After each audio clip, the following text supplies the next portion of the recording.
ವೀಕ್ಷಕರ ನಮಸ್ತೆ, BN TV ಕನ್ನಡಗೆ ಸ್ವಾಗತ. ಕರ್ನಾಟಕ ವಿಧಾನಸಭೆ ಸದನದ ಕಾರ್ಯಕಲಾಪಕ್ಕೆ ಅಡ್ಡಿಪಡಿಸಿದ ಆರೋಪದ ಮೇಲೆ ವಿಪಕ್ಷ ಬಿಜೆಪಿಯ 18 ಶಾಸಕರನ್ನ ಅಮಾನತುಗೊಳಿಸಿ ಸ್ಪೀಕರ್ UT ಖಾದರ್ ಆದೇಶ ಹೊರಡಿಸಿದ್ದಾರೆ. ಸ್ಪೀಕರ್ ಪೀಠಕ್ಕೆ ಅಗೌರವ ತೋರಿದವರನ್ನ ಕ್ಷಮಿಸಲು ಆಗಲ್ಲ ಎಂದು UT ಖಾದರ್ ವಿಧಾನಸಭೆ ಕಲಾಪದಿಂದ 6 ತಿಂಗಳ ಕಾಲ 18 ಬಿಜೆಪಿ ಶಾಸಕರನ್ನ ಅಮಾನತುಗೊಳಿಸಿದ್ದಾರೆ.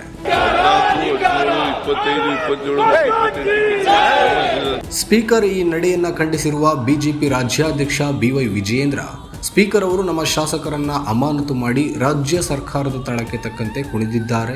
ಇದು ಖಂಡನೀಯ. ಕೂಡಲೇ 18 ಶಾಸಕರನ್ನ ಅಮಾನತು ಮಾಡುವ ಆದೇಶವನ್ನ ಸ್ಪೀಕರ್ ಅವರು ಹಿಂಪಡೆಯಬೇಕು ಎಂದು ಮನವಿ ಮಾಡಿದ್ದಾರೆ.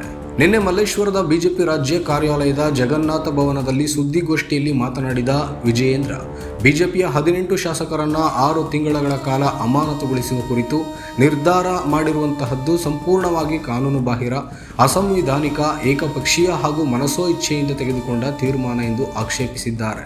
ಅಲ್ಲದೆ ಸ್ಪೀಕರ್ ಅವರು ಶಾಸಕರು ಮಾತ್ರವಲ್ಲ, ಕ್ಷೇತ್ರದ ಜನರಿಗೆ ಅವಮಾನ ಮಾಡಿದ್ದಾರೆ ಎಂದು ಖಂಡಿಸಿದ್ದಾರೆ.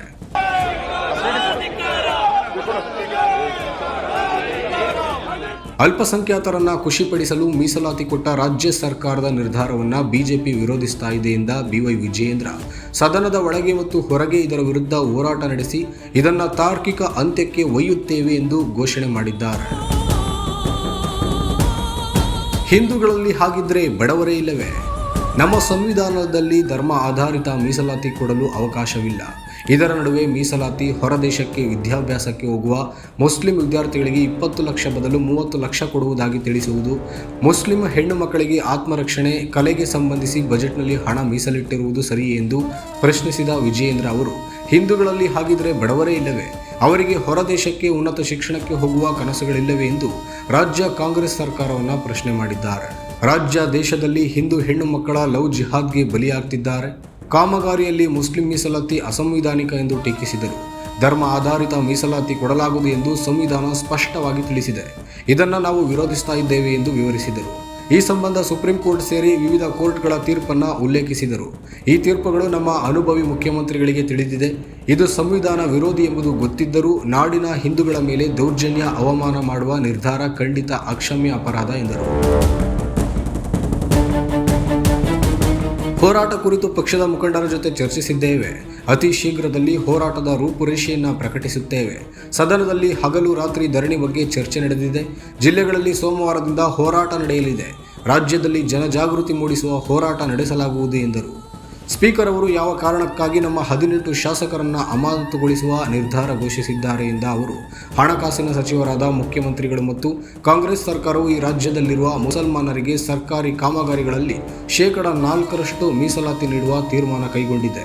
ಬಜೆಟ್ನಲ್ಲೂ ಅಲ್ಪಸಂಖ್ಯಾತರ ಓಲೈಕೆ, ಹಿಂದೂಗಳನ್ನು ಅವಮಾನಿಸುವ ಅನೇಕ ಘೋಷಣೆ ಮಾಡಿದ್ದಾರೆ. ಹಿಂದೂ ವಿರೋಧಿ ನೀತಿಗಳನ್ನು ಸಿದ್ದರಾಮಯ್ಯನವರು ಅನುಸರಿಸ್ತಾ ಇದ್ದಾರೆ. ಇದರ ವಿರುದ್ಧ ಬಿಜೆಪಿ ಹಾಗೂ JDS ಪಕ್ಷಗಳು ಒಟ್ಟಾಗಿ ನಿರಂತರ ಹೋರಾಟ ಮಾಡುತ್ತಾ ಬಂದಿವೆ ಎಂದಿದ್ದಾರೆ. ಹಾಗಿದ್ರೆ 18 ಶಾಸಕರು ಭಯೋತ್ಪಾದಕರ? ಕರ್ನಾಟಕ ವಿಧಾನಸಭೆಯಲ್ಲಿ ಸ್ಪೀಕರ್ ಅವರು ನಮ್ಮ ರಕ್ಷಣೆಗೆ ಬರಬೇಕಿತ್ತು. 6 ತಿಂಗಳು 18 ಜನಪ್ರತಿನಿಧಿಗಳನ್ನು ಅಮಾನತು ಮಾಡುವ ಸ್ಪೀಕರ್ ಅವರ ನಡೆಯೂ ಸರಿಯಲ್ಲ. ಅಮಾನತಾದವರು ವಿಧಾನಸಭಾ ಲಾಬಿ ಸಭಾಂಗಣ ಪ್ರವೇಶಿಸುವಂತಿಲ್ಲ ಎಂದಿದ್ದಾರೆ. ಹಾಗಿದ್ರೆ ಅವರು ಭಯೋತ್ಪಾದಕರೇ ಎಂದು ವಿಜಯೇಂದ್ರ ಪ್ರಶ್ನಿಸಿದ್ದಾರೆ. ಸ್ಥಾಯಿ ಸಮಿತಿ ಸಭೆಯಲ್ಲಿ ಭಾಗವಹಿಸುವಂತಿಲ್ಲ ಎಂದು ತಿಳಿಸಿದ್ದಾರೆ. ಇದು ಶಾಸಕರ ಹಕ್ಕು ಮೊಟಕುಗೊಳಿಸುವ ಮತ್ತು ಕಿತ್ತುಕೊಳ್ಳುವ ಕಾರ್ಯ ಎಂದು ಆಕ್ಷೇಪಿಸಿದರು. ಕ್ಷೇತ್ರಾಭಿವೃದ್ಧಿಗೆ 2 ಕಾಸು ಬಿಡುಗಡೆ ಮಾಡುವ ಯೋಗ್ಯತೆ ಸರ್ಕಾರಕ್ಕೆ ಇಲ್ಲ. ಸ್ಪೀಕರ್ ಆದೇಶ ಅಸಂವಿಧಾನಿಕ, ಮನಸೋ ಇಚ್ಛೆ ಇದೆ ಎಂದು ಸರ್ಕಾರ ವಿರುದ್ಧ ಆರೋಪಿಸಿದರು. ನಮ್ಮ ಶಾಸಕರು ಬಾವಿಗಿಳಿದು ಹೋರಾಟ ನಡೆಸುತ್ತಿರುವಾಗ ಏಕಾಏಕಿ ಅಮಾನತು ಮಾಡಿದ್ದು ಸಂಪೂರ್ಣ ಕಾನೂನು ಬಾಹಿರ ಎಂದು ಟೀಕಿಸಿದರು.